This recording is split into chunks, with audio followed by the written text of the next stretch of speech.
이슈 털어주는 남자 김종배입니다.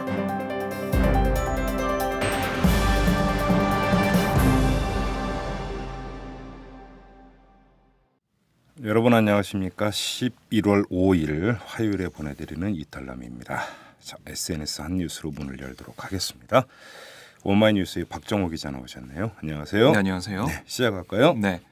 안철수 무소속 의원이 어제 국회 정론관에서 국회 입성 이후 첫 현안 기자회견을 열고 국가기관의 불법 선거 개입 의혹 사건에 대한 박근혜 정권의 수사 의지를 신뢰할 수 없다며 특검 수사를 제안했습니다. 이 소식 알려지자 SNS 공간에는 늦었지만 환영한다는 의견이 많이 보였는데요. 한 트위터 용자는 뒷북이라면 뒷북일 수도 있지만 오히려 안철수 덕분에 국정원 사건의 특검 가능성이 공론화될 수 있었다고 본다. 별로 야당으로선 손해볼 게 없는 것이라고 평가했고요. 다른 이용자는 오랜만에 제대로 된 말 하네요. 가만히 있지 말고 계속 정정당당 목소리를 내어주시길이라고 썼습니다. 네. 반면 한 페이스북 이용자는 글쎄요. 지금 이런 상황까지 올 동안 뭘 하셨을까요? 차려놓은 밥상에 숟가락 하나 더 올리는 건가요? 라고 꼬집기도 했습니다. 네. 다음 소식은요? 네, 검찰이 2007년 남북정상회담 회의록 수사와 관련해 당시 대통령 비서실장이었던 문재인 의원에게 출석을 통보했는데요. 문 의원은 당당히 응하겠다는 입장을 밝혔지만 문 의원 측 인사들은 정치적인 소환이라고 반발하고 있습니다. 네. 검찰의 소환 통보에 대해 많은 SNS 이용자들이 적반하장, 물타기라고 비판했는데요. 한 트위터 용자는 문재인을 소환 조사할 일이 아닌데도 포토라인에 세우고 보수 언론들의 입방아에 오르게 해서 관권 선거 물타기로 촛불을 끄려낸 듯하다 지적했고요. 네. 다른 트위터 용자는 검찰이 문재인 의원을 소환 조사한다면 대화록을 불법으로 유출한 의혹이 있는 김무성, 권영세, 남재준 등도 반드시 소환해야 한다고 주장했습니다. 네. 또한 야당 이로운 짓 하지 말라던 조영권 서울중앙지검장이 여당 이로운 일을 하냐는 의견도 보였습니다. 네. 자, 마지막 소식까지요. 네, 어제 국회 정보위 국정원 국정감사에서 남재준 원장이 지난 대선 당시 국정원 여직원의 댓글 작업을 도와준 민간인 조력자에게 특수활동비에서 11개월 동안 3,080만 원을 지급했다고 처음으로 인정했는데요. 네. 댓글 조력자 규모와 그들에게 지급된 댓글 알바비가 얼마나 될지 관심이 모아지고 있습니다. 네. 이 소식을 접한 많은 SNS 이용자들이 세금 아깝다, 어이없다는 반응을 보였습니다. 한 트위터 용자는 민주주의 파괴 댓글에 혈세를 펑펑 퍼주는 국가기관이 건재한 대한민국 동물농장, 조지 오웰도 놀라겠다고 꼬집었고요. 다른 이용자는 댓글 알바에게 내 돈도 있을 거라고 생각하니 우라가 터집니다 라고 썼습니다. 네. 양파도 하는 것이 까도 계속 나오네 라는 의견과 특수활동비로 국정문란에 사용되는 국정원 예산은 국회의회에 통제돼야 한다는 주장도 있었습니다. 아무튼 댓글 알바는 이제 공식화된 거죠? 그렇습니다. 인정했기 때문에 공식화됐습니다. 알겠습니다. 수고하셨습니다. 네, 고생했습니다. 분노와 절망의 시대, 우울증 치료제가 필요하세요? 정치 때문에 시민들이 웃는 그런 세상을 바라세요? 변화하는 서울과 서울 시민의 삶. 정치가 즐거울 수 있다는 희망의 증거를 만나보세요. 오연호가 묻고 박원순이 답하다. 정치의 즐거움 오마이북.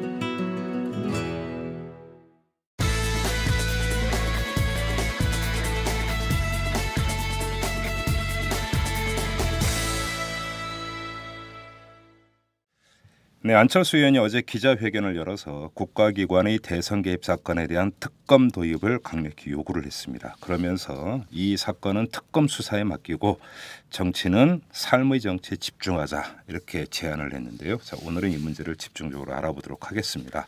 안철수 의원 측의 송호창 의원을 전화로 연결합니다. 여보세요. 예, 안녕하세요. 예, 안녕하세요.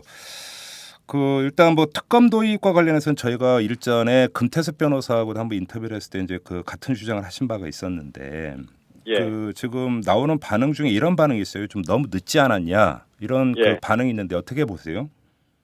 사실은 10월 달에 저하고 안 의원이 이미 특별 검사를 통해서 이 문제를 해결하자는 성명을 발표한 적이 있고요. 예. 그다음에 그때가 이제 검찰에서 윤석열 팀장을 수사팀에서 배제할 때 네네. 이미 검찰이 객관적이고 공정한 독립적인 수사를 할 수 있는 상황이 전혀 아니다. 네. 이런 수사팀으로 수사를 하고 또 재판을 했을 때는 여전히 이제 그 진상 규명이 제대로 되지 못했다 하는 의혹이 계속 확산될 것이기 때문에 네. 그때 이미 이제 특검이 필요하다는 것은 10월 달에 먼저 발표를 했었고요. 예, 예. 어제 그 기자회견을 별도로 이제 하게 된 것은 국정감사를 끝내는 그 시점에 와서까지도 네. 정치권에서 더 이상 여야가 이 문제를 자체적으로 풀 만한 상황이 전혀 아니다. 네. 좀 한계 상황에 돌아왔고 또 이것을 1년 가까이 대통령 선거 과정에서의 불법 문제를 가지고 계속 논란을 하면서 네. 산적해 있는 그 뭐 국가 현안을 제대로 다루지도 못하고 있는 네. 이런 상황을 이제는 좀 여야가 그 대승적으로 해결을 하자 하는 그런 차원에서 이제 기자회견을 했던 거죠. 이제 그 제안한 특검은 뭐 국정원권, 군 사이버 사령부권, 뭐 보훈처권 이런 것들을 통합해서 수사를 하자 이것 아니겠습니까? 그렇죠. 지금 현재 수사 중인 것은 국가정보원의 일부 직원에 대한 이제 그 댓글 사건, 네. 그 사건으로만 지금 한정적으로 하고 있기 때문에 예. 그 문제에 대한 현재 검찰 수사가 종결되더라도 국가보훈처나 군사이버사령부의 문제나 다른 국가기관의 그 불법행위 여부 문제를 또다시 수사를 해야 되는 거죠. 예. 그런데 이게 법적으로 어떻게 됩니까? 지금 국정원권 같은 경우는 이미 그 기소가 돼서 재판에 넘겨졌잖아요. 일부가 이제 기소돼서 재판에 넘겨진 상태고, 네. 또 국정원권은 계속 이번 국정감사 과정에서 새로운 사건, 새로운 혐의가 또 계속 지금 예, 예. 의혹 나오고 있지 않습니까? 예, 예. 이것은 어차피 추가로 수사를 해서 검찰이 예. 다시 추가 기소를 또 다시 해야 되는 것이기 때문에 네. 이렇게 이제 복잡하게 여러 절차를 이렇게 하는 것이 아니라 네. 모든 국가기관에 대한 문제를 한꺼번에 네. 그 전담 기관을 두어서 거기에서 수사를 하도록 하는 것이 문제를 좀 근원적으로 해결할 수 있는 방법이다. 네. 그런 차원에서 특검제를 제안을 하는 거죠. 네, 그래요. 근데 이제 문제는 그 새누리당이나 민주당의 이 제안을 받을 것이냐의 문제인데 앞서 송우창 의원께서 밝히신 바대로 그 이때 성명을 낸 게 10월 21일이었나요? 이때 아니었습니까? 예, 예. 근데 그 이후에 그 새누리당이나 민주당은 뭐 그 반응이 별로 없었고 어제 안철수 의원이 기자회견을 통해서 또 제안을 했지만 새누리당 같은 경우는 사실상 거부를 했단 말이죠. 예, 예. 이 특검 도입이 되겠습니까? 이런 상황에서? 이때까지 국정감사를 통해서 많은 부분의 의혹이 또 이제 불법행위가 있었다고 하는 사실에 대해서도 많은 부분 좀 확인이 되고 있지 않습니까? 예, 예. 이제 지금 이제 일반 국민들의 여론을 보더라도 국가기관에 불법행위가 있었다고 하는 것은 뭐 절반 이상의 국민들이 지금 인식을 하고 있는 상태이고, 네. 그리고 이때까지 또 민주당은 작년부터 국가기관 국가정보원의 불법행위, 대선 개입에 대해서 계속 수사 촉구를 하면서 또 검찰의 어떤 수사의 독립성이 훼손되고 있다. 네. 우려도 문제 제기를 했고, 네. 또 사실은 민주당에서 특별검사를 통해서 이 문제를 해결해야 된다는 얘기는 이미 지난달부터 계속 나왔던 얘기입니다. 네네.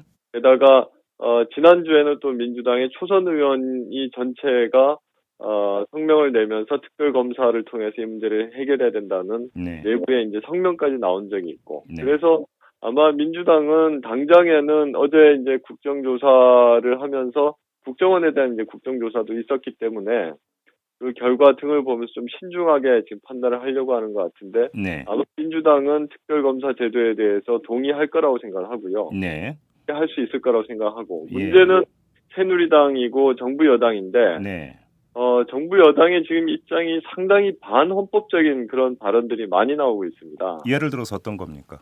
어제 저희가 기자회견을 하고 특별검사를 통해서 이 문제를 풀자고 얘기를 했을 때, 예. 삼권 분립을 훼손하는 부적절한 방법이다. 이렇게 얘기를 했거든요. 예. 그것은 바로 이제 국민의 대표기관인 입법부가 행정부의 수사, 검찰의 이제 수사를 신뢰하지 못할 이런 상황이 됐을 때, 예. 특별검사를 통해서 그 진상을 밝힌다라고 하는 것이 또 수차례 이때까지 있어 왔고, 네. 현행 헌법과 법 체계상 인정돼 있는 이런 제도인데, 특별검사 제도를 지금 도입하는 것에 대해서 삼권 분립 훼손이라고 얘기하는 건 입법부의 존재와 역할 자체를 부정하는 거죠. 네네. 그것은 스스로 그 새누리당이 여당 국회의원, 국회 입법기관으로서의 스스로 존재 자체를 부정하는 그런 네. 얘기고, 예. 더군다나 더 문제가 되는 것은 어제 또 김관진 국방장관이 이 그 특검을 해서 군사이버사령부에 대해서도 조사를 해야 된다고 했을 때 국가안보에 위협이 있을 수 있는 중대한 문제다라고 또 얘기를 했습니다. 예. 근데 사이버사령부가 국가안보, 국방 의무를 제대로 수행하지 않으면서 지난 총선 대선 과정에서 이 불법적인 댓글을 올리고 하는 불법 행위를 했단 말이죠. 네. 사이버사령부가 국방부가 결국 국가안보는 안 지키고 딴짓을 했다는 얘기인데 네. 국가안보의 위협을 막기 위해서라도 이런 그 군사령부, 사이버사령부, 국방부의 이 불법 행위를 집중적으로 그 수사를 해서 네. 재발 방지하지 않도록 하는 것이 예. 안보를 가장 탄탄하게 막는 방법이 아닌가 그렇게 네. 보고 있어요. 그런데 이제 그 얼마 전에 정홍원 총리의 이제 그 담화가 있었고요. 이어서 박근혜 대통령의 언명이 있지 않았습니까? 근데 그 이것을 종합을 해보면 그 철저히 수사해서 보니까 문제가 있다면 책임자 문책을 하겠다. 계속 이 이야기를 이제 그 계속 되뇌었단 말이죠. 예. 이런 기준으로 본다면 특검을 받을 여지가 거의 없을 것 같은데요, 여권에서는. 근데 이제 그게 국민들이 어떻게 생각하는지 네. 박근혜 대통령의 재판 결과를 이제 지켜보자라는 얘기를 그렇죠. 예. 절반 이상의 국민들은 납득하지 못하고 있습니다. 네. 그런 가운데에서 박 대통령이 후보로 있을 때의 일이었다고 하지만 네. 이제 그 정부기관의 국가의 수장으로서 이 정부와 국가기관에 대한 책임을 지고 재발 방지를 해야 되는 어떤 그런 위치에 있지 않습니까? 네. 그런 상태에서 공정성과 독립성이 훼손된 네. 또 이제 검찰 내부에서도 지금 특별수사팀이 이 수사하는 것은 신뢰할 수 없다라고 하는 얘기가 검찰 내부에서도 팽배해 있는 상황에서 네.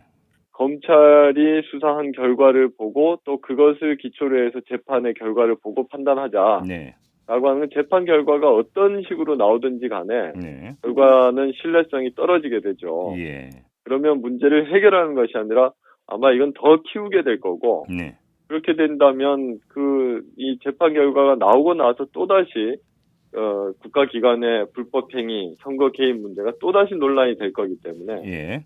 사전에 이런 문제가 생기지 않도록 지금 예. 특별 검사 제도를 통해서 원천적으로 문제를 좀 해결하자. 그런 문제 의식이죠. 알겠습니다. 그리고 어제 그 안철수 의원의 기자회견문 가운데 두 구절을 일단 좀 읽어드려야 될 것 같은데 하나는 언제까지 이 문제를 가지고 소모적 공방과 대치를 계속해야 하겠습니까? 이렇게 되어 있고요. 예. 지난 대선 과정의 일들은 특별검사의 수사에 맡기고 정치는 산적한 국가적 과제와 삶의 정치에 집중할 것을 제안합니다. 이렇게 되어 있는데 예. 여기서 두 개의 질문을 좀 드려야 될 것 같습니다. 하나는 이게 특검으로 가지 않고 정치권에서 계속 공방만 오간다고 해서 그것은 전혀 생산적이지 않다. 이런 문제의식을 깔고 있는 것으로 읽어도 되겠습니까? 그렇죠. 지금 이 국가기관의 불법행위 문제, 네. 이것은 민주주의의 어떤 기본 질서를 훼손하는 심각한 문제이지 않습니까? 네네. 그렇지만 이 문제를 일단 그렇기 때문에 이 문제를 많은 국민들이 납득할 수 있는 네. 공정하고 독립된 수사기관이 철저하게 진상을 규명하여서 그래야지만 이 문제가 해결될 수 있다고 하는 것이 첫 번째이고요. 네. 두 번째로는 작년 대선 과정에서 있었던 1년 가까이 지난 이런 문제인데 이 문제를 가지고 계속 공방을 하느라고 현재 해결해야 되는 여러 가지 법 제도에 대한 문제라든지 네. 정부의 국정 운영에 대한 감사 문제라든지 이것이 계속 뒤로 미뤄지고 있고 다뤄지지 못하고 있다는 거죠. 네. 그 가운데에서 뭐 여러 가지 경제 민주화의 문제라든지 박 대통령이 공약으로 했던 것들도 대부분이 뭐 포기하거나 그냥 은근슬쩍 네. 그냥 없어지는 이런 상황을 그냥 놔둘 수가 없는 문제거든요. 네. 근데 이런 지금 다뤄야 된다는 거죠.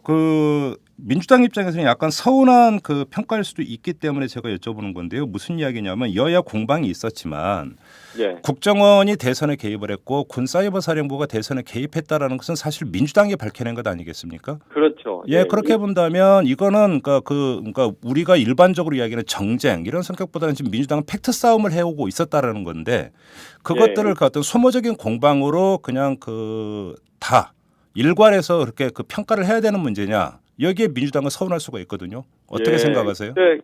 그런 점을 저희들이 뭐 평가절하하거나 네, 그럼 민주당이 지금 이제 이 국정원의 이런 불법 행위를 발견해내고 이걸 또 하나 이슈화시키고 또 국정감사에서 많이 이렇게 알린 것이 그 결과 그리고 그 노력이 있었기 때문에 지금 국민들이 이만큼 작년 대선 과정에서 진상을 네, 그나마 이렇게 많이 알게 된 거죠. 네, 뭐 그런 그런 어떤 진상조사와 국정감사를 통한 밝히는 게 있었기 때문에 이런 문제가 다시 재발하지 않도록 하는 어떤 네. 문제 제기를 한 것은 100% 공감을 하고 그것은 민주당의 역할입니다. 공이고. 네네. 그것을 뭐 폄하하는 것이 아니라 예. 이 문제를 이제 제기를 했으면 이제는 좀 문제를 풀어나가야 되는데 네. 재발 방지 대책을 찾고 그때 당시 불법 행위가 있었던 사람들에 대한 엄중한 책임을 물어야 되고 네. 근데 이제 그 과정에서 계속 이제 대통령의 사과 그리고 뭐 내각 총사퇴 등의 네.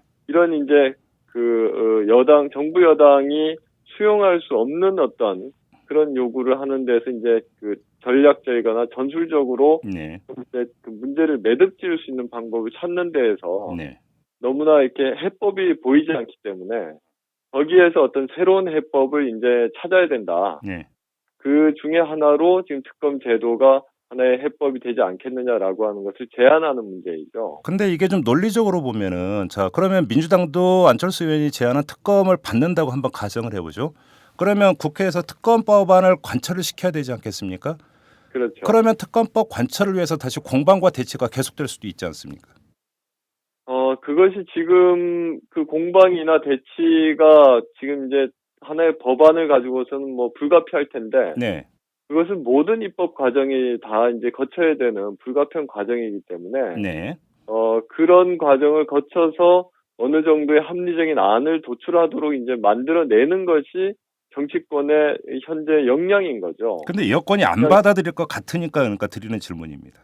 그러니까 그건 네. 뭐 안 받아들일 것이기 때문에 네. 계속 그냥 뭐 손 놓고 있을 수는 없는 거 아닙니까? 그렇죠. 그렇죠. 그러면 받아들일 수 있는 묘안을 찾아야 되는 것이고 네. 지금까지의 방법으로 서로 그게 이제 그 대치 상태가 뭐 변화의 기미가 없다면 네. 다른 방법을 찾아봐야 되는 거고 예. 서로가 가지고 있는 생각과 어떤 입장을 조정하는 네.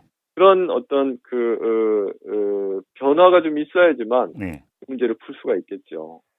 알겠습니다. 그리고 이제 두 번째 질문인데 삶의 정치에 집중을 해야 된다 이렇게 이제 밝혔는데 지금 그 화급을 다투는 이 민생 입법안 이게 어떤 거라고 안에서 지금 설정을 하고 있는 건가요?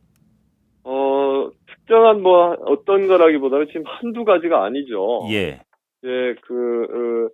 작년 대통령 선거 때부터 박 대통령 여야 할 것 없이 공히 얘기했던 것이 이제 대기업 중심의 어떤 경제 질서에 중소기업이나 영세 상공인을 살릴 수 있는 네. 경제 민주화를 제도적으로 정착시키자. 예. 라고 해서 뭐 대표적인 것이 뭐 공정거래법이나 일감 몰아주기 문제. 예. 그런 문제. 그리고 이제 지금 뭐 여러 가지 그뿐만 아니라 경제, 산업, 문화 전반적인 체계에서 필요한 것들이 많은데 사실은 처음에만 요란하게 얘기를 했지 공정거래법이나 그 일감 몰아주기 규제 법령 같은 경우도 사실은 그 국회를 통과하는 과정에서 상당 부분 후퇴하거나 진척이 없는 상태입니다. 네네. 이런 문제들을 지금 뭐 빨리 해결을 해줘야 된다고 하는 건데 여기에 일을 좀 집중하지를 못하고 있는 거죠. 그래요. 알겠습니다. 자, 그 특검법 관련 문제는 이 정도로 하고요. 좀 그러니까 다른 걸 좀 하나 여쭤봐야 될 것 같은데 창당준비위원회 보도가 몇 차례 나왔는데 전부 다 결과적으로 오보가 됐어요. 지금 어디까지 준비가 되어 있는 겁니까, 의원님? 뭐 어디까지라고 하는 것은 뭐 단계적으로 이렇게 지금 진행하고 있는 게 아니기 때문에 네. 그렇게 말씀드릴 수는 없는데 지금 이제 아무래도 그 두 가지 면인 것 같습니다. 네. 기성 여야 정치권에 대해서 더 이상 뭐 기대를 할 수 있는 상황이 아니다. 네. 라고 하는 인식이 일단은 아주 높은 상태이고 예. 그렇기 때문에 이제 새로운 어떤 정치 세력에게 기대를 많이 걸고 있는 거지 않습니까? 예. 그래서 기대와 관심이 높기 때문에 이제 여러 가지 얘기들, 추측성의 얘기들이 많이 나오고 네. 그 가운데에서 이런 이제 뭐 일정 얘기나 이런 것도 나왔던 것 같은데요.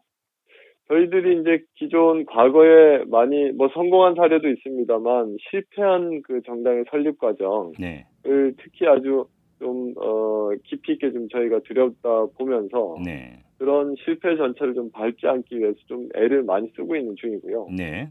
거기에 저희들이 이제 내린 결론은 어떤 선거나 정치 일정에 맞춰서 미처 준비도 안 된 상태에서 네. 그냥 구색 갖추기로 사람들을 모으고 또 출마를 시키고 그렇게 했을 때 나중에 실패하는 사례들이 많았다. 네.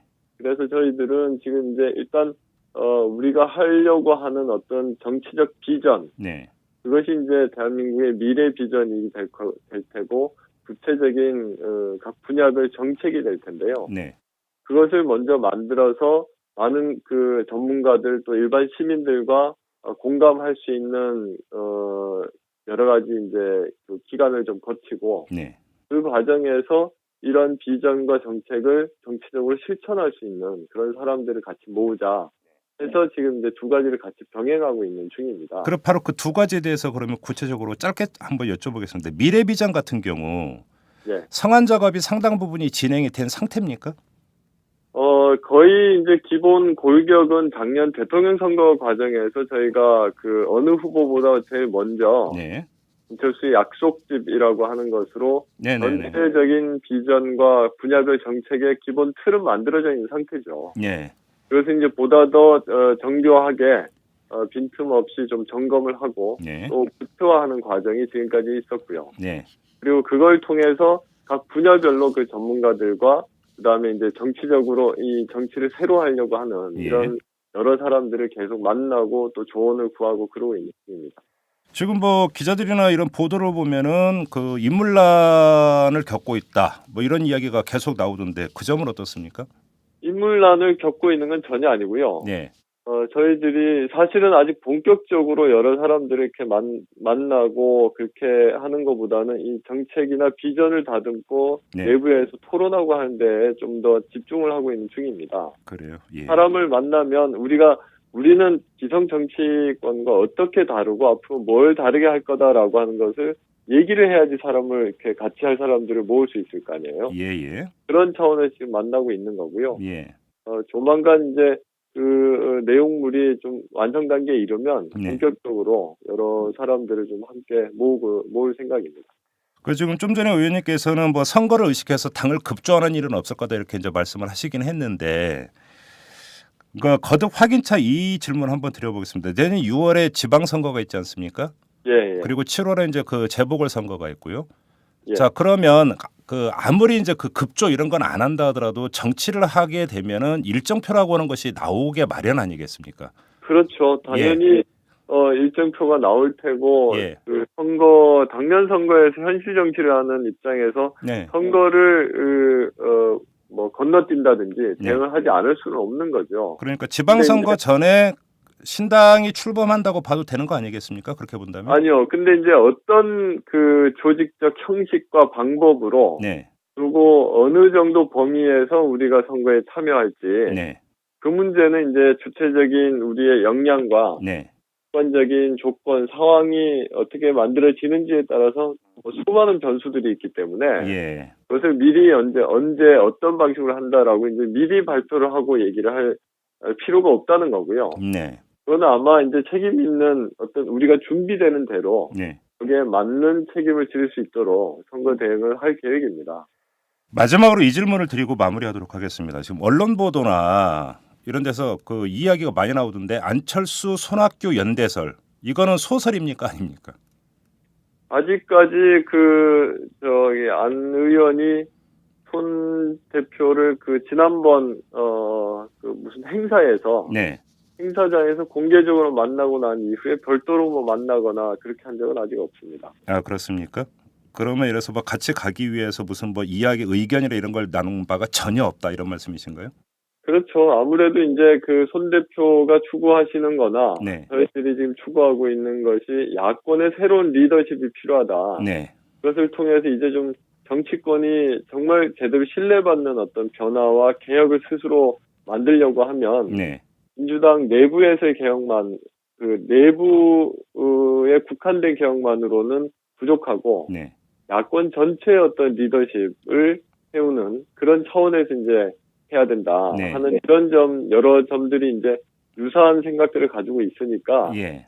막 이제 연대 가능하다 뭐 이런 얘기들이 나오는 것 같은데요. 예. 아직까지는 뭐 구체적으로 예. 어떤 논의를 하거나 그런 단계는 아닙니다. 알겠습니다. 자, 여기서 마무리하겠습니다. 고맙습니다. 예, 고맙습니다. 네. 숨어있는 이면의 진실을 털어드립니다. 이슈 털어주는 남자 김종배입니다.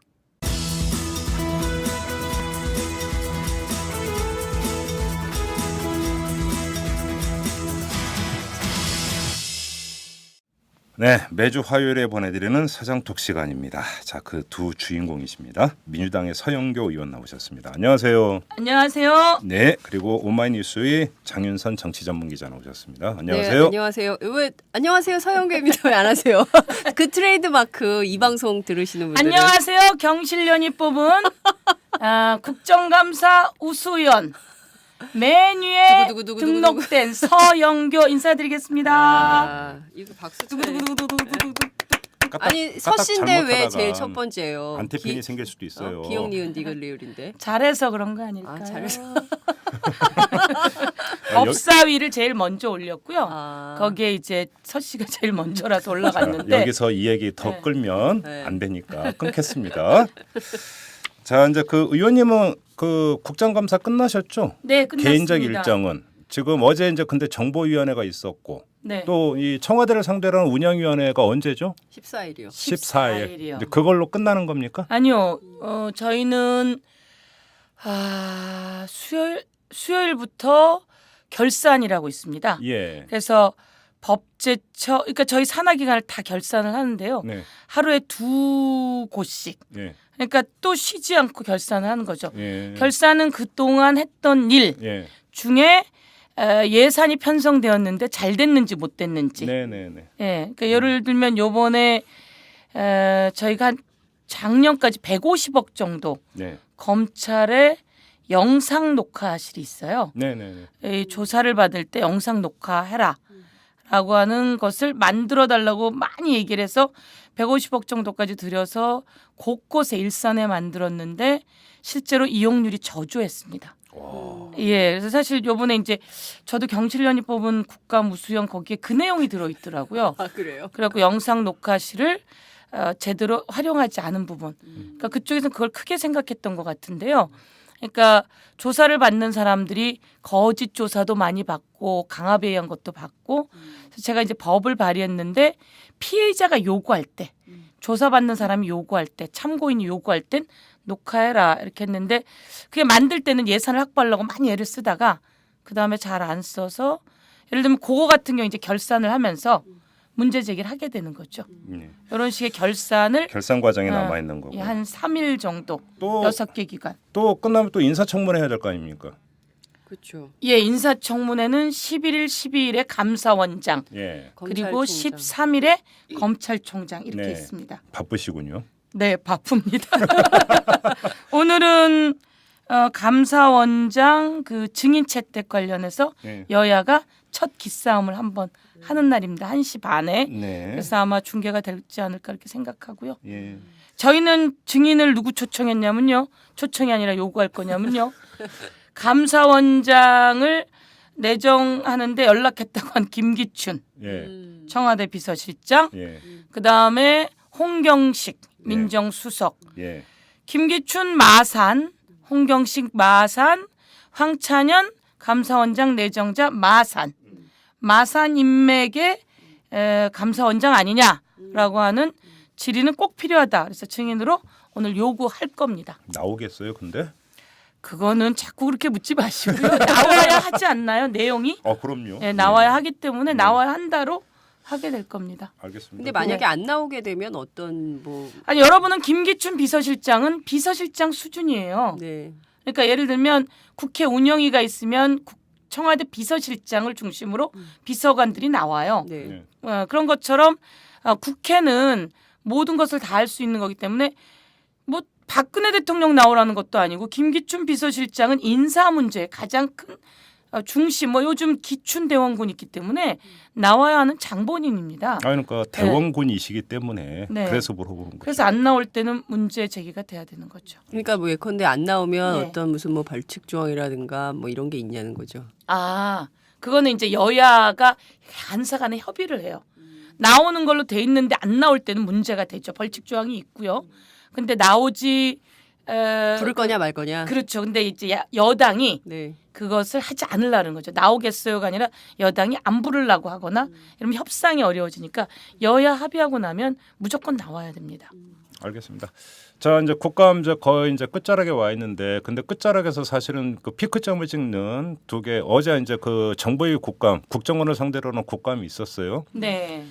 어제 뭐 그 뉴스가 좀 쏟아진 것 같은데 장윤선 기자가 일단 좀 정리를 해주시죠. 어제 무슨 소득이 좀 있었습니까? 국정원 상대로 하는 국감에서? 뭐 어제 국정원 상대로 한 국감에서 이제 몇 가지가 좀 있었죠. 첫 번째는 남지준 원장의 말실수가 있었고요. 네. 그러니까 5만 6천여 건 중에 2만 3천여 건이라고 했다가 말실수였다. 2,300건만 국정원이 했다. 직원이 했다. 뭐 이런 게 있었고요. 또 하나는 9,800만 원 그러니까 김하영 씨 그러니까 2012년 요원. 9월 11월 11일 역삼동 오피스텔 사건 당시 댓글을 달았던 그 국정원 요원 김하영 씨의 조력자 이모 씨한테 11개월간 280만 원씩 거의 네. 급여 수준이죠. 예.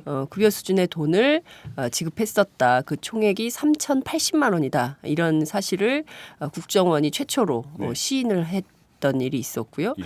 근데 이제 뭐 이런 거는 소득이라고 할 수 있지만 그밖에 뭐 다른 민주당이 그동안 주장했던 국정원 개혁과 관련해서 이를테면은 대공수사권 폐지 네. 절대 안 된다. 그러니까 경찰청이나 검찰로 넘길 수가 없다. 왜냐하면 이것은 비밀도 문제가 되고 뭐 여러 가지 수사에 난점이 있기 때문에 이건 반드시 국정원이 해야 된다. 뭐 이런 주장을 했었고요. 네. 뭐 등등의 내용들이 있었지만 여전히 중요한 것은 국정원 댓글 사건뿐만 아니라 트위터에서 뭐 수만 건이 발견이 되고 또 이제 국정원 예산이 뭐 군 사이버사령부, 기무사령부 등등으로 경찰청 등등으로 가서 예산이 사용되고 국가보훈처로 가서 DVD가 제작돼서 틀어지고 뭐 국정원 직원의 신분을 숨기고 가서 강연을 하고 뭐 이런 등등의 일련들 조직적인 선거 개입 활동에 대해서는 여전히 개인적 일탈이다. 뭐 조직적으로 우리는 하지 않았다라는 네. 주장을 했고 국정원에 대한 법률적 규제가 강화되는 것에 대해서는 도저히 못 받아들이겠다 이런 얘기를 했죠. 국정원 국감은 기자들 못 들어가죠? 못 들어가죠? 원래 못 들어가죠. 원래 비공개인데요. 그러니까 어제 굉장히 특이했어요. 어제 왜요? 어떤 문제가 있었냐면 당초 국정원 국감을 하더라도 일단 들어가요. 들어가서 기자들이? 그렇죠. 들어가서 이거를 오프닝이라고 합니까? 그러니까 처음에 이제 착석하고 원장을 찍을 수 있게 해요. 네. 근데 어제는 그 못 들어가게 했어요. 아예 기자단을. 예. 그러니까 국정원에는 갔지만 그 국정감사 안에는 현장에 들어가지 못하게 해서 기자들 사이에서 어제 실소가 터졌죠. 국정원 원장이 얼굴이 1급 비밀인가 봐. 그래서 못 찍게 하는 거 아니야? 뭐 이런 사진 기자들의 비아냥과 조롱이 막 터져 나왔어요. 그러니까 뭐냐면 예전에는 도저히 상상할 수 없었던, 그러니까 민주주의 국가에서 상상할 수 없는 게 기본적으로 당연히 보장됐었던 언론 취재 활동에서의 그 기본적인 것도 취재가 허락이 안 되는 이상한 방식으로 가고 있는 거죠. 그래요? 그러니까 전반적으로 보면 여전히 국정원은 우리는 아무런 문제가 없고 개인적으로 직원 몇 명이 그냥 그렇게 한 건데 그걸 갖고 이렇게 온 나라가 선거 끝난 지가 1년이 다 돼 가는데 여태 이러고 있다. 뭐 이런 식의 인식을 갖고 있는 겁니다. 아무튼 그 큰 소득은 있었어요. 자, 우리가 이제 옛날부터 댓글 알바 했는데 네. 공임이 얼마인지가 드디어 나온 겁니다. 요번에 확실히 밝혀졌어요. 280만 원 월? 댓글만 달아도 한 달에 280. 그거 괜찮은 것 같아요. 괜찮은 것 같아요. 저 근데 장윤선 허무하다 기자가 갑자기. 장윤선 기자가 지금 국정원 국감 뭐 크게 봐서는 뭐 큰 소득이 없었다 이렇게 그 지적하는데 의원님 어떻게 보세요? 우선 이 정보위 국정원 국감 자체가 비밀스럽게 진행되고요. 네. 그다음에 안에서 이루어진 일도 밖에 나와서 브리핑도 여기까지만. 그렇죠. 그래서 했을 때 이것이 비밀을 지켰느냐 안 지켰느냐 뭐 이것에 또 논란에 휩싸이다 보니까 터지는 것들에 대해서 성과가 아, 남재준 얼굴이 1급 비밀이구나 이런 정도가 성과라고 하는데요. 우선 그 기자들을 들어오지 못하게 한 것 이 자체가 과거로의 회기를 보여주기도 하고 네. 자기네 것을 가리고 싶은 게 많다라고 그렇죠. 하는 것들을 보여주기도 하고 뭐 NLL 대화록 들고 막 국회하고 막 온갖 곳 돌아다녔잖아요. 그렇죠.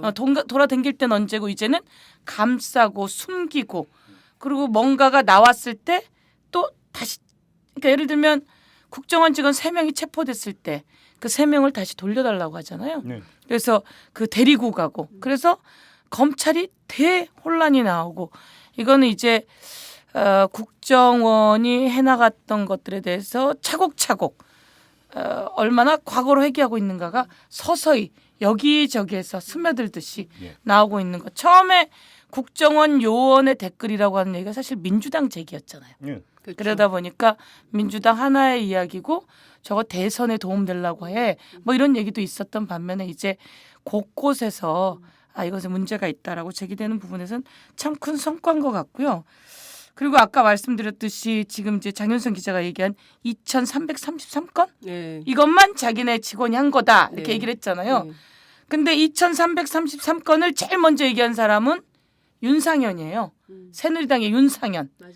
아무도 모르고 있던 2,333건을 얘기한 건 새누리당의 윤상현. 그래서 저희가 검찰과 법사위 국감에서 지속적으로 얘기한 건 2,333건이라고 하는 수사 기밀을 누가 새누리당에 갖다 바쳤냐. 그래서 그것을 감찰하고 하는데 자꾸 감찰하라고 하는데 못 들은 척해요. 근데 요거는 남아 있다는 거죠. 그래서 누군가가 계속 새누리당에 갖다 바쳤고 어제 이야기한 그 국정원장의 2,333건이 아 똑같이 떨어지는구나. 그럼 국정원장과 윤상현은 또 같이 서로 보고되고 있구나라는 거고요. 그다음에 이제 여기서 이런 얘기를 하잖아요. 일탈이다. 네. 직원들의 일탈. 개인적 일탈이라고 네. 하죠. 근데 이제 이 개인적 일탈이 아침 9시에 시작해서 네. 6시에 끝난다는 게 문제예요. 예. 개인적 일탈이. 예. 아침 9시에 시작해서 6시에 끝나고요. 야근 좋은가 보지 뭐. 야근조는 아니고. 아, 여기 아침 9시에 시작해서 6시에 끝나고 어. 야근조가 저녁에 또 반짝해요. 그다음에 이제 저희가 찾아봤는데요. 예. 요걸 쭉 해서 찾아봤더니 요 2,333건이라고 하는 건지 뭐 하여간 그거를 찾아봤는데 우선 월요일부터 금요일까지 네. 실제로 집중돼. 제가 숫자까지 다 셌습니다. 네. 제가 아까 저희 보좌관 보셨죠? 네. 그거 세고 앉았어요. 아니 그래가지고 근데 보니까 민주당 의원들이 범죄 네. 일람표를 하루에 앉아서 5시간씩 읽고 네. 뭐 그런 게 일과더라고요. 댓글 읽고 진짜 토가 나온대요. 읽다 보면 야 내가 이걸 읽어야 돼? 그렇지만 내가 직업이 국회의원이니까 읽는다 이러면서 읽는다는 근데 거예요. 저는 한 말도 안 하는데 그래서 이제 그거를 다 찾아봤더니 어떻게 나왔냐면 월요일부터 금요일까지 집중. 그다음에 토요일엔 일을 안 해요. 아, 한 달에 3건. 한 달에 3건. 네. 일요일엔 일을 안 해요. 한 달에 0건. 어. 그러니까 요 직원들의 그 근무 패턴이 나오네. 개인 일탈 유형이 왜 근무 시간에 하냐고. 이건 그러면 직무 유기, 근무 태만. 그러네. 만약에 그렇게 맞아요. 준다면 여기서 또 근무 하나 안 하고 딴짓한 거지. 그러네. 또 하나의 네. 중요한 사실이 확인이 되고 있습니다. 네. 댓글 알바의 공임이 일단 확인이 됐고 예. 두 번째 국정원의 공임. 근무 조건이 상당히 좋다. 근무 조건이 상당히 좋다. 예. 네. 그러니까 일탈을 막 해도 된다. 칼퇴근에 주말에는 일체 네. 일이 없다. 일을 갖고 집에 가거나 이런 일이 오마이뉴스하고 없다. 완전히 네. 그죠. 완전히 다르네. 일체는 아니고 한 달에 3번. 아니, 그다음에 군 사이버 사령부도 이제 저희가 갔는데요. 네. 이제 이 댓글 올린 친구들이 발각됐잖아. 그래갖고 이제 예. 수사했잖아요. 예. 조사를 했는데 좀 다른 건 그거예요. 김관진 국방부 장관 곧장 수사를 지휘해요. 내부 근데 중요한 건 내부 수사라서 나중에 수사가 애매하게 끝난다는 한계가 있는데 네. 곧장 수사를 지휘했는데 그 군 요원이 개인적으로 썼습니다. 그랬단 말이에요. 그런데 이 국방부 장관은 뭐라 그랬냐면 진술은 개인적으로 썼다고 하지만 부대 차원에서 조직적으로 의도적으로 한 거라면 확실하게 수사해서 처벌하겠습니다. 이건 있을 수 없는 일입니다. 그러더라고요. 그런데 그 친구도 이제 그 댓글의 패턴을 보니까 아침 9시에 시작해서 6시에 끝나는 패턴을 가지고 있다. 이게 시간이 있으니까. 네. 군인도 다행인 괜찮네. 거죠. 역시 국정원, 군 역시- 이런 거 괜찮네요. 역시 공무원은 괜찮은 것 같아요. 아니 근데 제가 최근에 이제 새누리당 의원들을 이제 쭉 만났어요. 네. 만나서 이제 몇몇 얘기를 좀 들어봤는데 이를테면 이 댓글 문제와 관련해서 너무 창피하다는 거예요. 그러니까 아니 뭐 2천 국민들은 외우지도 못해 그 숫자를 네. 막 이렇게 얘기를 하면서 5만 몇 개가 됐든 2천 몇백 개가 됐든 한 개만 달아도 그거는 문제인 것이지 어떻게 그거를 새누리당 뻔뻔하게 의원이 그렇게 얘기해요? 예 어떻게 그렇게 아니 근데 새누리당 안에 생각 있는 의원들은 자신이 없어서 말을 못해서 그렇지 다 비슷한 생각들을 갖고 있다는 거예요. 그러니까 이거는 빨리 털고 가야지, 빨리 사과하고 빨리 털고 가야지. 이걸 계속 질질 끌고 가면 갈수록 이것은 결과적으로 자신들의 발목을 잡는 거다. 그리고 새누리당이 그 얘기를 하더라고요, 저한테. 그 취재를 해보세요. 새누리당이 선거 때 했던 공약하고 지금 박근혜 정부가 하고 있는 걸 비교해서 한번 기사를 써보라고 제안을 하면서 무슨 얘기를 하냐면 창피한 수준이라는 거예요. 선거 때는 창피하죠. 표 달라고 온갖 장밋빛 공약을 다 얘기해놓고 그리고 나서 아무것도 되는 것도 없고 이러려고 한 건 아니었다라는 것이죠. 그러니까 새누리당 안에 이를테면 합리적 보수를 자처하는 사람들이 있어요. 이제 그 사람들은 부글부글 하고 있고, 근데 계속 그 냄비 속에서만 부글부글 하실 것이 아니라 뭔가 좀 이걸 꺼내놓고 문제 제기를 세게 하시고 좀 붙으셔야 되는 거 아니냐라고 얘기를 했을 때. 아직은 때가 아니다. 그래서 그 순간 좀 이렇게 다리에 힘이 딱 꺾이던데 좀 그건 그런 중요한, 얘기를 하더라고요. 중요한 말씀인데 어차피 예. 이제 이거 우리 그 서정통과 좀 뒷부분에서 그 얘기를 한번 좀 짚죠. 네. 어차피 이제 또 입법 전쟁이 시작이 될 테니까 좀 짚고 제가 또 궁금한 게 하나 있는데 정보위 같은 경우는 열리면 여야 간사가 나중에 끝나면 이제 그 같이 브리핑을 하잖아요. 네. 근데 자 그러면 이번에 국감만이 아니라 그냥 일상적으로 정보위 이제 저기 열렸을 때도 거기서 그래서 국정원이 더 푸는데 그러니까 극히 그 제한적으로만 발췌를 해서 브리핑을 하는 건지 어떻게 되는 거예요? 그 제가 알기로는 아까 서영교 의원께서 말씀하신 대로 일정 정도 가이드라인을 정하는 것으로 알아요. 그러니까 국정원이 이것까지 했으면 좋겠다. 이것은 국가안보와 그러니까 그 여야 간사가 브리핑하는 내용을 협의하는 과정에서 또 국정원의 의견이 반영이 되는 거죠. 그렇겠죠. 예, 그렇죠. 그 네. 의견이 반영이 되고 그런 정도가 어느 정도의 일정 정도의 컨센서스가 있고 네. 그거에 그 합의에 따라서 발표를 하는 걸로 알고 있어요. 그래서 이제 야당목, 여당목 이렇게 있고 여당 같은 경우에는 이를테면 전반적으로 정책 관련된 거 하는 거고 여기는 이제 썸씽류 중심으로 이렇게 얘기를 하는 걸로 알고 있는데 이번에도 좀 그런 방식으로 됐던 것 자 같아요. 그러면 브리핑을 그렇게 하는데 그리고 이제 그 다시 당으로 오잖아요. 그러면 당으로 와서 브리핑에서 안 저 밝힌 얼굴 이거를 좀 이렇게 다시 그 토스해주거나 이런 거 없나요? 그거는 당무 경험이 오랜 당무 그래서 생활을 하신 의원님께 여쭤보는 거예요. 아, 제가 전화를 안 하고 왔겠어요. 이게 어디까지 이야기를 하셔야 되는 건가? 그러니까 이제 우선 군사 기밀이나 아니면 이제 거기에 이제 정보 국정원 관련한 진짜 대북 기밀이나 예. 이런 것들에 대해서는 서로 인정하는 거죠. 그렇죠. 예, 그런 걸 예. 마구 얘기하거나 와서도 얘기 안 해요. 그런 거는 이제 지켜져야 되는 거니까. 예. 꼭 그 국제적인 일, 대북 관련한 일은 그런데 이게 넘나드는 거죠. 요 부분이 지금 법적 위반인 거냐, 국민에게 꼭 알려야 되는 알 권리에 되느냐 안 되느냐. 그랬을 때 이 뭐 조력자의 이야기, 김하영의 이야기 뭐 이런 것들은 당연히 나와야만 하는 거기 때문에 하고 여기서 이제 넘나드는 게 한 가지가 있던데 그래서 저도 지금 그냥 이야기를 해야 되나 말아야 하셔야 되나. 돼요. 이렇게 그냥- 안 하면 청취자들이 열받아. 그럼. 댓글 떠요, 댓글. 네. 자, 그럼 갑니다. 네. 별 내용이 아니에요. 별 내용이 아닌데 그래서 이제 이게 뭐 사실 브리핑하기로 되어 있었는데 안 됐다고 하는 예, 건데요. 예. 국정원에서 실제로 각 기관으로 국정원의 특수활동비가 숨어 들어가잖아요. 네. 이건 나온 이야기인데요. 그렇죠. 네. 우선 나온 이야기를 살짝 깔고 그래서 예를 들면 저희가 군 그 재판소에 갔을 때 국군 사이버 사령부에 쓰이는 그 임금이 국정원에서 나온 돈이다라고 얘기를 했는데 국방부 장관은 아니다라고 얘기를 했어요.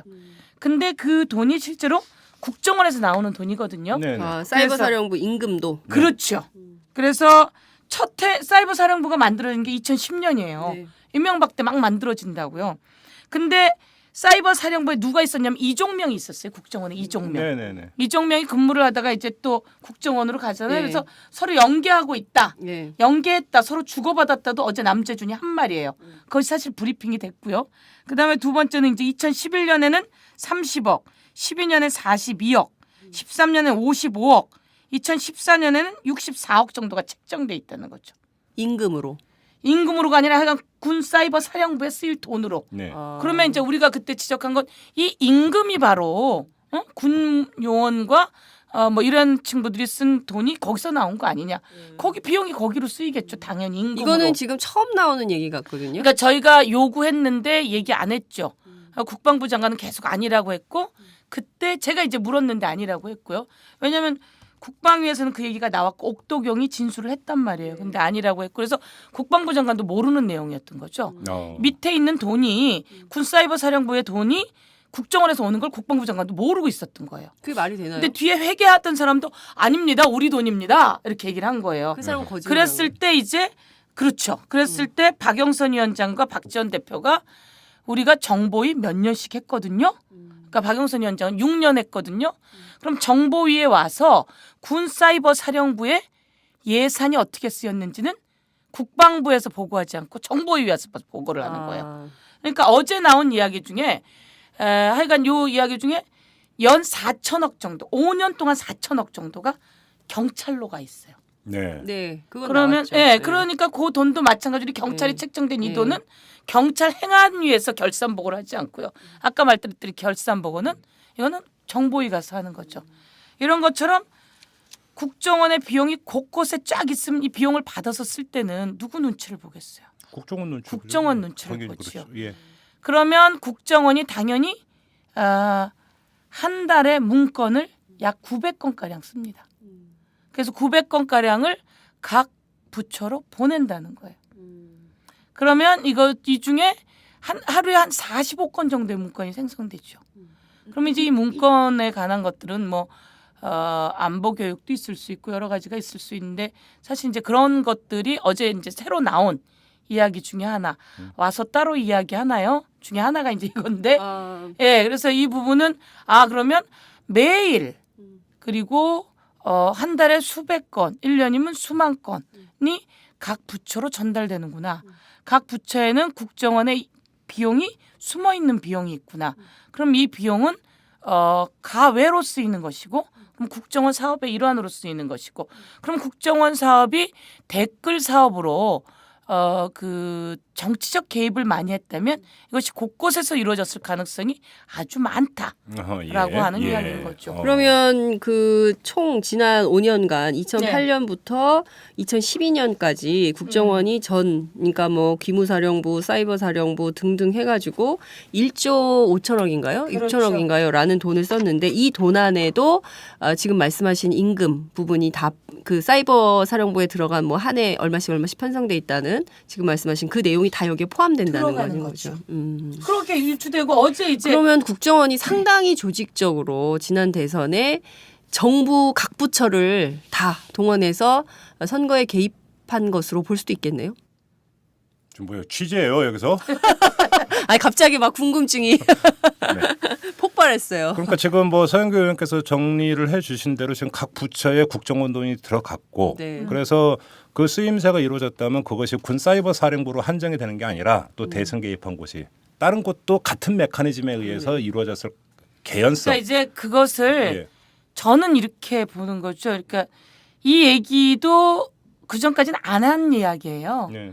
정보위에 각 국정원의 비용이 곳곳에 쓰이고 있다는 이야기가 안 한 이야기인데 이게 국방위에서 국감에서 저는 이제 인용할 뿐입니다. 네. 왜냐하면 인용할 뿐인데 국방위에서 이 비용이 사이버 사령부에 쓰인 비용이 국정원 예산에서 책정된 것이죠. 라고 얘기했을 때 옥도경 사령관이 그렇습니다. 그러면 언제 얼마 이렇게 책정됐죠? 라고 이제 진성준 의원이 물어요. 그럴 때 네. 라고 답변을 하게 됩니다. 그게 이제 속기록에 있고 그것을 보고 알다 보니까 이제 그 문병호 의원이 정리를 했어요. 그 문병호 의원이 정보인 것 같은데 그동안 이제 예산을 쭉 뽑아가지고 계산을 해보니까 아까 말씀했듯이 지난 5년간 한 1조 7,897억 원 정도의 예산이 쓰였는데 이 중에 그 묻지마 예산으로 각 곳에 들어간 곳이 있다라고 하는 거고 근데 그것이 작년에 있었던 사연들을 보니 그 정치 개입의 예산으로 쓰이는데 충분히 네. 정황이 있다라는 거죠. 또 하나 이제 문제 제기가 이루어졌으니까 좀 확인을 하도록 하고요. 저 이번에 운영위 얘기를 좀 넘어갔으면 좋겠는데 이제 그 네. 역시 그 포인트는 기춘 대원군 아니겠습니까? 운영위는 그렇게 되는 겁니까? 뭐 그렇겠죠. 포인트요? 포인트. 하여간 기춘 대원군이건 뭐건 간에 네. 그 청와대 관계자의 수석부터 보좌관과 수석과 비서관들이 나와요. 네. 거기에 이제 질의답변의 정중앙에 네. 비서실장이 있죠. 그렇죠. 지난번엔 허태열, 그럼 이번엔 기춘. 네. 김기춘 비서실장이 나오죠. 비서실장이죠, 뭐 비서실장. 아니 네. 민주당에서 대원군이라며. 대원군 역할을 하려고 그러니까 문제지. 비서실장 주제는 아니죠. 비서실장은 비서여야 하거든요. 아니 근데 네. 김기춘 비서실장이 그런 불만이 있대요. 그러니까 자기에 대해서 언론이 과하게 비판하고 내가 뭘 했다고 네. 뭐 말만 나오면 왕 실장 뭐 그 대원군 뭐 등등의 얘기를 하냐며 네. 상당한 불만이 있다라고 얘기를 했다는 거예요. 근데 청와대 출입 기자들에 따르면 그러나 즐기는 것 같다. 계속 나오는 것을 좋아하는 것 같다. 예. 뭐 이런 얘기를 양념으로. 그러면 자 운영위원회 국감에서 그러니까 가장 핵심적인 문제는 역시 인사 문제가 되는 겁니까? 그럴 가능성이 높죠. 이번 운영위는 인사 문제죠. 네. 인사 문제와 국정원 대선 개입 관련해서 검찰 수사에 네. 청와대가 압력을 넣고 있느냐, 예. 개입했느냐. 예. 그래서 지난번 곽상도 민정수석이 검찰에 전화를 걸어서 야, 니들 뭐 하는 거야? 라고 이야기를 했다고 했잖아요. 네. 근데 그거 어떻게 알았냐는데 그거 어떻게 알았냐면요. 옆에 있는 사람이 전화를 받더래. 근데 그 전화기 사이로 막 소리가 욕하는 게 나오더라는 거지. 그래서 예. 알았는데 마치 새누리당은 그런 정보를 민주당은 어떻게 입수하며 이렇게 나오는데 무례하게 하니까 이게 옆에 들려서 옆에서 나온 이야기고요. 그래서 그런 이야기가 있는 것처럼 대선 개입, 황교안 장관을 통해서 얼마나 눌렀느냐, 최동욱 그 총장을 찍어내기 위해서 얼마나 했느냐, 윤석열 이번 수사팀장은 청와대에서부터 밉보이면서 나온 이야기 아니냐, 이런 그 외압설 하나 하고요. 두 번째는 양건 예. 원장 찍어내기, 감사원장 무엇이 마음에 안 들어서 청와대에서 찍어내기를 했냐, 그래서 외압설 이야기를 하고 나갔냐. 그 다음에 또 마찬가지로 감사원장에 대해서는 왜 행정부에서 그 삼권 분립에 있는 지방법원의 원장, 그것도 국정원 대선 개입을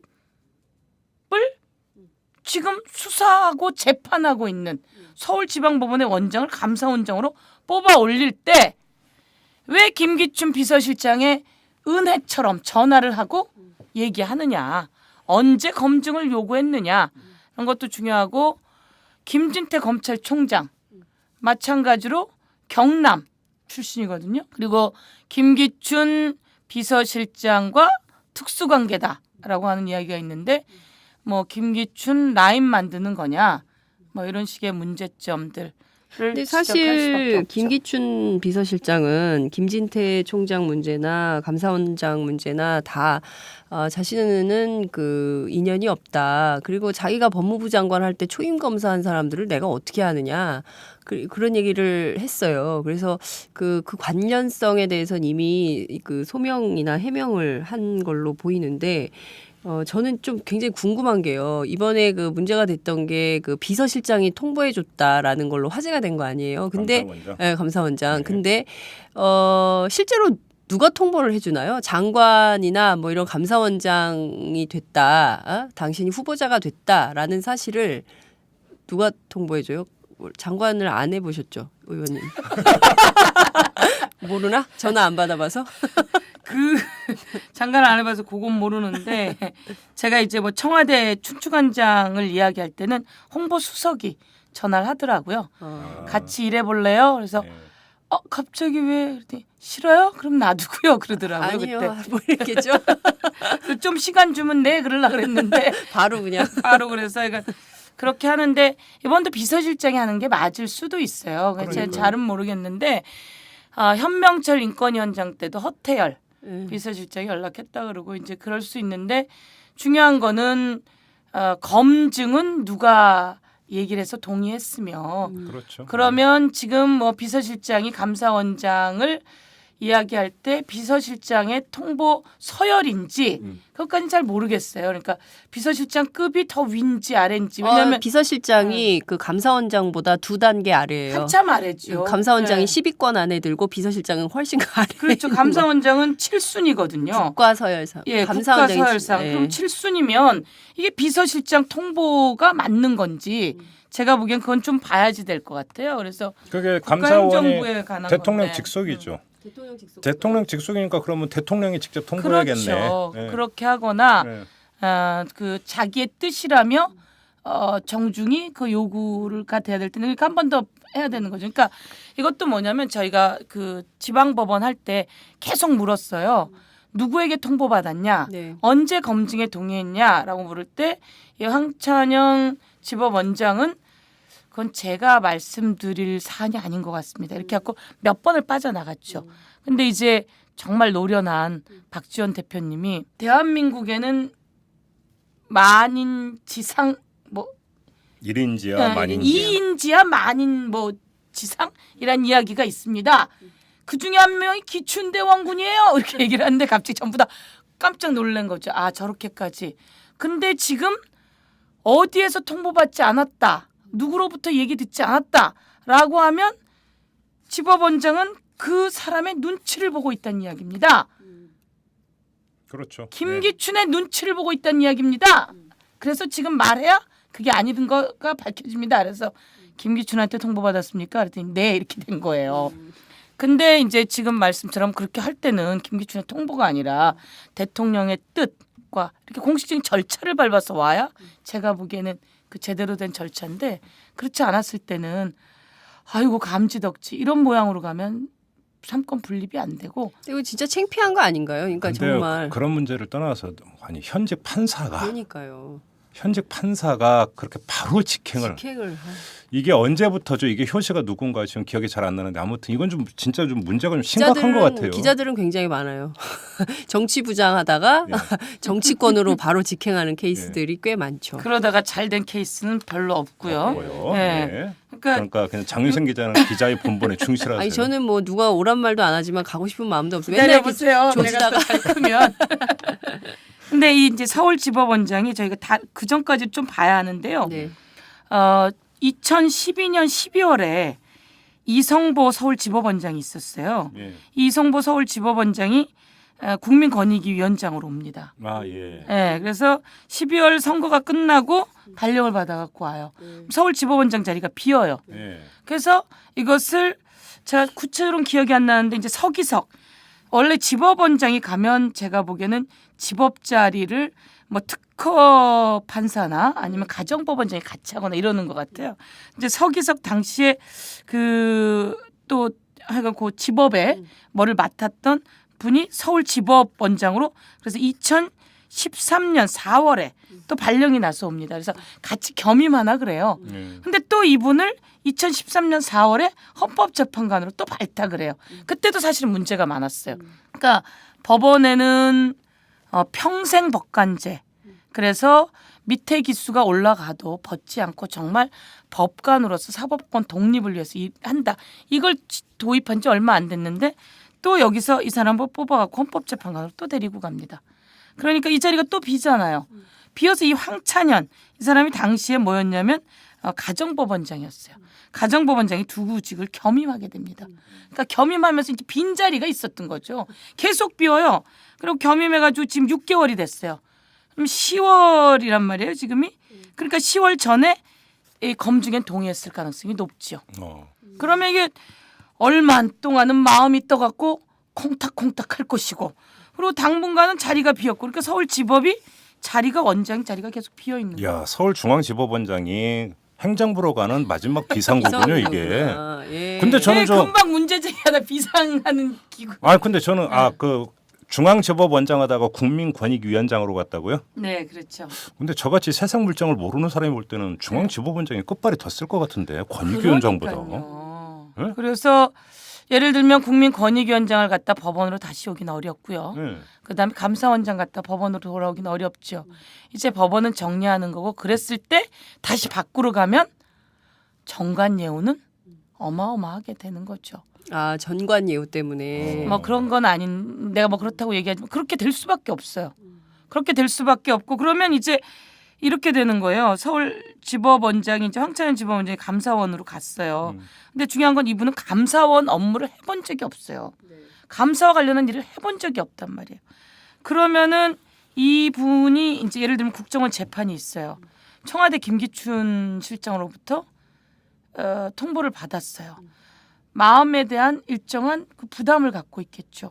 국정원 사건을 어떻든 우리 감사원장님이 우리 지법원장님이 가 있는데 3명이 곳곳에 가 있는데 재판을 하는 데는 부담스러울 수밖에 없다라는 거죠. 이것만이 아니라 모든 사법권의 독립은 인맥과 인간관계라고 하는 게 얼마나 그런데 독립이 당연히 돼야죠. 그래서 그런 것이 어려움. 그다음에 이제 내 서열이 사실 이 지법원장은 차관급 서열이었을까? 근데 벌써 몇 단계를 뛰어넘어갖고 위로 올라가잖아요. 감사원장은 장관급이죠? 장관급인가요? 부총리급인가요? 어떻게 되나요? 글쎄요. 저도 네. 하여간 장관급보다 높다고 높은 봐야죠. 네. 그래요. 네. 부총리급인 아무튼 것 같습니다. 좀 짚어야 되는 문제는 좀 상당히 많은 것 같은데 그건 좀 그 운영이 열리면 좀 지켜보도록 하고요. 네. 그럼 마지막으로 아까 이제 잠깐 얘기가 나왔으니까 제가 그 이 서장톡 시작하기 전에 송호창 의원하고 인터뷰를 했어요. 네. 여기서부터 한번 얘기를 좀 시작을 해보죠. 어제 안철수 의원이 이제 기자회견을 하면서 이 소모적인 공방은 이제 끝내고 특검에 맡기고 삶의 정치에 집중을 하자. 이렇게 이제 제안을 하지 않았습니까? 그래서 제가 이제 그 일단 서영교 의원께 이 질문을 드리고 싶은데 삶의 정치에 집중을 하셔야 될 거 아닙니까? 안철수 의원의 주장에 따르면 네. 어떻게 받아들이세요? 당연히 삶의 정치에 집중해야 하고요. 예. 국민의 민생을 챙겨야 하고 해야 할 일이 많습니다. 근데 네. 이제 제가 누누이 얘기하지만 언론과 아니면 안철수 의원은 그동안은 그 정치적 그다음에 삶의 정치는 따로 이렇게 하는데 저는 두 가지는 언제나 챙겨야 되고 같이 가는 길이다. 네. 라고 생각하고 있기 때문에 그리고 지금까지 해온 이 자체가 특검으로 가는 것도 또 이제 논란이 되는 거예요. 그렇죠. 여야가 합의하고 과정 속에서 그래서 이것은 당분간 갈 수밖에 없습니다. 그러는 과정 속에서 민생을 챙기는 일들이 계속 이루어져야지 돼요. 그러니까 지금 이제 안철수 의원 같은 경우엔 1인 정치잖아요. 그리고 송호창 의원하고 같이 있어서 할 수 있는 일이 없어요. 민생을 챙기는 일에서. 그리고 법안을 만드는데도 상당히 고립돼 있는 부분들이 있다는 거죠. 예. 그러니까 아까 제가 예를 들면 법사위에서 좀 집중했던 것들이 뭐냐면 보복 범죄 아세요? 예. 네. 이게 최근 뭐 작년에 비해서도 그렇고 2배씩 늘어요. 예, 그렇다면서요? 예, 그러니까 신고한 사람 피해자. 그래서 이게 왜 그런가 하고 쭉 찾아봤더니 초동 수사 단계에서 신고한 사람을 그냥 옆에 잡아온 가해자 놓고 집이 어디죠? 이름은요? 주소는요? 보통 초동 수사 단계에서 이 사람에게 다 정보가 넘어가는 말이 거예요. 안 되는 현상이에요. 아, 정말. 예, 그러면 이제 저희가 사실 법사위에서 여러 가지 국정원 이야기를 하지만 이거는 서면 질의를 통해서 계속 그 자료를 요청했는데 보니까 2배예요. 그럼 어디에서 정보는 나갔나? 그럼 이런 거를 저희가 챙기는 법사위는 예를 들면 그런 일, 친족 성폭행이 있어요. 그러니까 제가 법사위를 한 게 참 다행이다 싶었는데 친족 성폭행은 애가 검찰에 와서 고소를 하겠어요. 이건 어떻게 해서 알게 될까요? 아이가 아파해, 힘들어.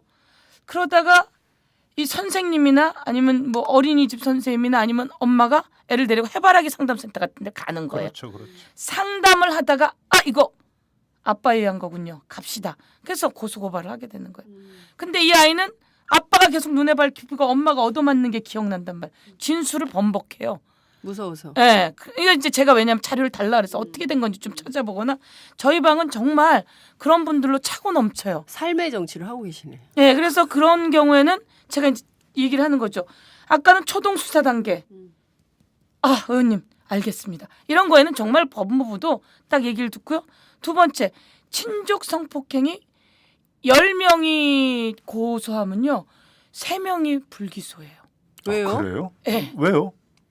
그게 아까 말한 아까 아이의 진술을 진술이 번복하거나 이래서 네, 진술이 번복되고요. 또 한 경우에는 어떠냐면요. 엄마가 의붓아버지를 만났는데 예. 아이의 진술이 너무 치밀하다는 거야. 그러니까 그치. 엄마가 계속 교육시켰다는 거지. 아. 그러니까 처음엔 아이가 이 진술을 못하고 이게 상담소에 상담 선생님이랑 이야기하다 나온 거예요. 예. 근데 엄마 없는 데서 진술을 하고 싶다 그래. 왜냐면 엄마가 충격받을까 봐. 아. 근데 나중에 그걸 엄마가 알았어.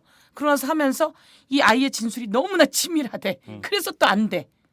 그래서 무죄가 나는 경우. 그러면 어느 엄마나 아이가 그런 일로 아버지를 갖다 할까. 이럴 때 이제 요것을 더 돌봐줘야 하는 거. 이런 것들에 관한 우선 법사위로는 범죄와의 전쟁 부분을 진행하고 있는 거죠. 그래서 저는 이런 것들이 좀 널리 알려져서 그러니까 예를 들면 아까 제가 뭐 자랑하듯이 경실련이 정쟁을 계속한다고 주진 않을 거 아니에요. 그런 세 부분들에 번째 관한 강조하고 것들을, 계십니다.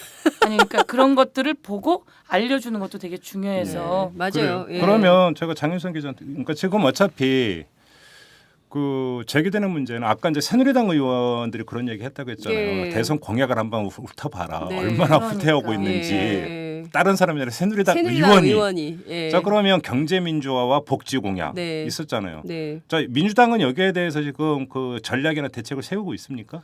당연하죠. 네. 그러니까 그 경제 민주화 관련한 거는요. 박근혜 후보가 대통령이 돼서 인수위 시절부터요. 네. 60% 정도가 그냥 후퇴해요. 예. 지금이 아니라 인수위 때. 그러니까 폐기해 버립니다. 60% 정도 후퇴하고 근데 경제민주화 공약은 저희가 먼저 내걸었잖아요. 그런 걸 박근혜 대통령이 차용한단 말이에요. 도용한다 그럴까? 실제로는 통합진보당들이 먼저 냈죠. 진보 세력이. 그거를 차용했다가 폐기시키고 있고 지금도 어마어마하게 그 표로 만들어집니다. 지금. 그리고 이제 아주 구체적으로 요즘은 그것을 폐기하고 있고 예를 들면 경제 복지 공약을 하기 위해서 실제로 유리 지갑을 털으려고 그랬잖아요. 직장인들의. 네. 근데 직장인들이 반발해서 못 털었단 말이에요. 네. 요즘 무슨 일이 주로 생기냐면요. 정지선 안 지키면 벌금 내는 거 알아요. 예, 네. 생겼죠. 네. 꼬리 물기 제대로 내죠. 안 하면 벌금 예, 내는 거. 예. 근데 이게 평상시에 했다면 괜찮은데 지금 이렇게 해서라도 돈 거들려는 거 아니냐. 아 그게 그런 이유다. 쪼잔하게 네. 정말. 그러니까 이 얘기를 재벌 그 법인세는 다 놔두고 말이야. 재범 법인세 다 놔두고 놔두고 네. 정지선 그러니까 이제 찾아보면 4만 원인가요? 4만 원, 6만 원. 책상 6만 치지 원. 마세요. 네. 아, 열받아. 이런 식으로 평범한 사람들이 우리는 사실 지키고 싶지. 네. 근데 안 지켰다고 이게 벌금까지 가지 않는데 평상시에 또 진짜 교통사고를 예방했다는 대대적인 걸 하다가 하면 또 몰라. 이런 식으로 가는 것들에 대해서 문제점이 있는데요. 저희는 지금은 이제 입법 전쟁입니다. 표현은 입법 전쟁이라는 표현이 안 좋을 수 있지만 민생 살리기에 또다시 돌입을 하는 거죠. 네. 그래서 그 입법을 추진해 나가는 과정 속에서 아까 말했던 새누리당에 사실은 법을 만드는 과정 속에서 동의하는 의원들이 많이 있어요. 아, 그래서 예. 그것과 명분을 가지고 이 법들을 만들어 나가야 되겠죠. 그러니까 예를 들면 을지로위원회라고 있잖아요. 네. 거기서 경제민주화법이 다 만들어집니다. 아우, 진짜 열심히 하시더라고요. 예, 상가 임대차 보호법은 상가로 피해본 사람들이 와서 많이 울어요. 실제로. 근데 그걸 가지고 저희가 법사위에서 정리해서 통과시킵니다. 근데 새누리당이 그럴 때는 구체적으로 들어갈 때 반박을 못해요. 전두환 추징금 법은 새누리당은 계속 처음에 반대했어요. 근데 이게 뉴스타파. 뉴스타파의 해외 비자금. 페이퍼 컴퍼니 나오면서 이 확산되고 만들어져. 그래서 추징 다 됐잖아요. 이런 식으로 이제 좀 더 치밀하게 그리고 새누리당 의원들 한 명 한 명이 입법 기관이라서 잘 지내야죠. 좋은 사람들 평가하면서 같이 법 만들어 가야죠. 제가 최근에 만난 한 새누리당 의원이 이런 얘기를 하더라고요. 박근혜 대통령이 후보 시절에는 합리적 보수주의자들을 많이 만났대요. 그래서 사실상 정책에도 꽤 반영을 많이 하고 그러니까 그런 얘기를 하더라고요. 그러니까 제가 정말 기가 막힌 얘기를 들었는데 우리는 이게 새누리당 얘기하는 거예요. 우리는 젊은 애들하고 진보 의제만 잡으면 우리는 천년 만년 우리가 할 수 있어. 그런데 왜 그거를 자꾸 거스리는 거를 하는지 모르겠다. 너무 멍청하다는 거예요.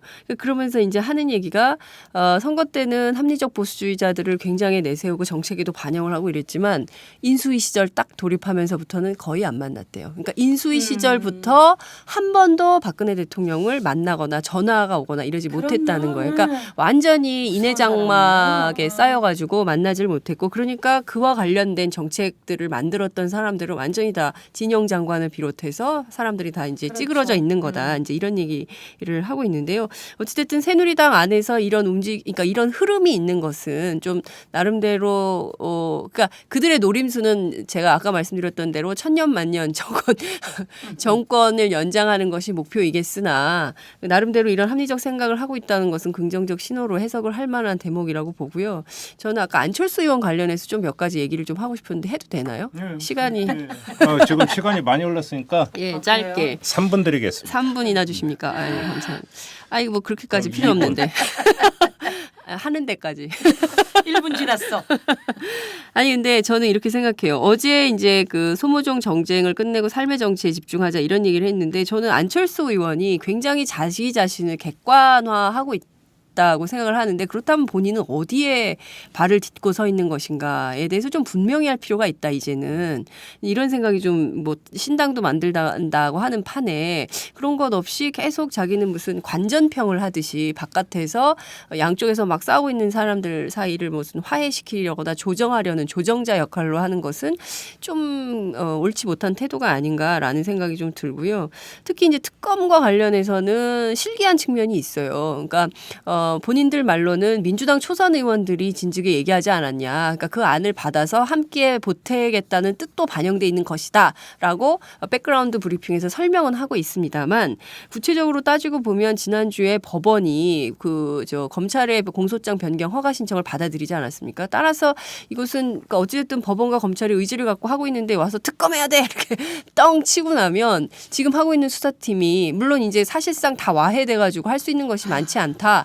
라고는 얘기는 계속 흘러나오고 있고 실질적으로 거의 그 공판 송무 업무도 담당을 못하고 인터넷 검색만 하고 있고 담당 내부에서 팀 내부가 뭐 그렇게 흘러가고 있어서 문제가 있긴 하다라고 합니다만 그 문제를 좀 그렇게 단독 개인 플레이로 해결을 할 수 있는 것인지 아니면 사전에 협의를 해서 예컨대 정의당과 민주당과 안철수가 손을 잡고 뭔가 연대를 하면서 새누리당의 부정선거에 대해서 맞서는 모습을 보여주던가 뭐 이런 것이 어찌됐든 지난 대통령 선거에서 후보로서 리더십을 가져가는 자기 모습이 될 수 있을 것 같은데 그거 없이 그냥 단순하게 그냥 딱 주장만 하고 빠지는 것은 좀 큰 거물급 정치인의 올바른 태도인가 이건 좀 다시 한번 생각해 봐야 되지 않나 이런 생각이 좀 들더라고요. 비판 받을 줄 알았어.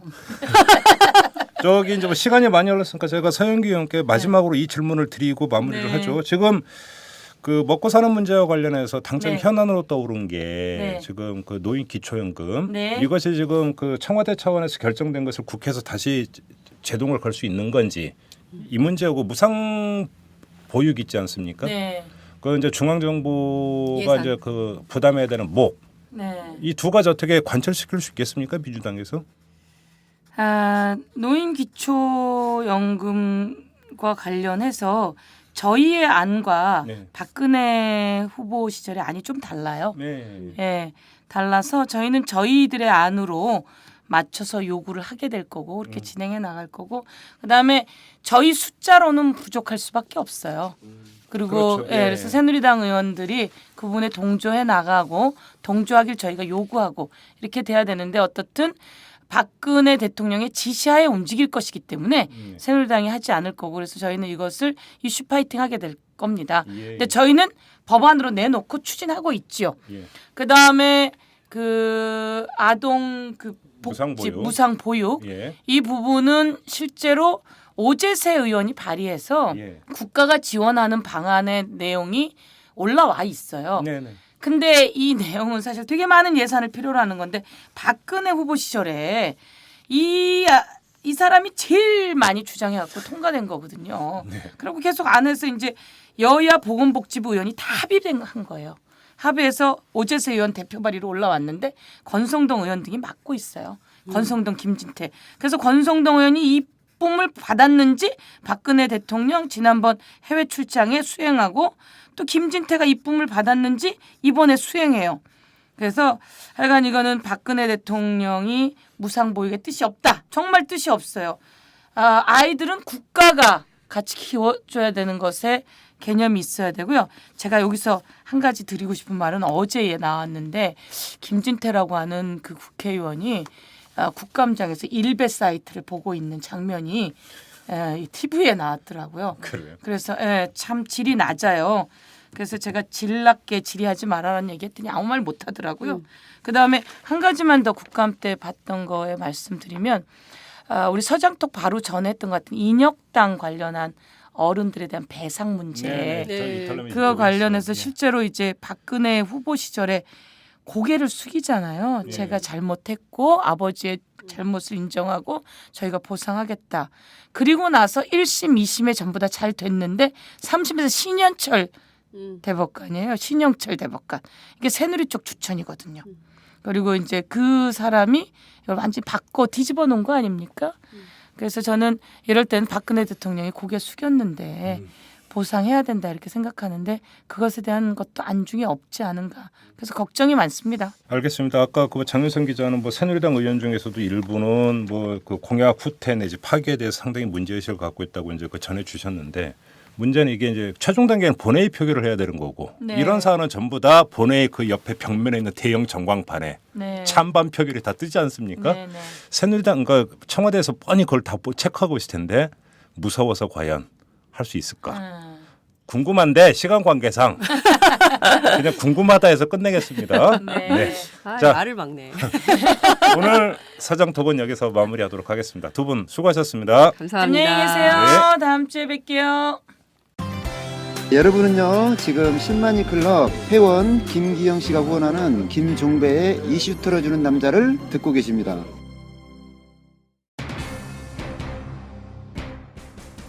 네, 앞서서 송우창 의원하고도 인터뷰를 했고 사장톡에서도 현안을 뭐 여러 가지로 좀 짚어봤습니다만 문제는 하나둘 차곡차곡 쌓여가고 있습니다. 그런데 쌓여만 갈 뿐 해결이 되는 것은 별로 없습니다.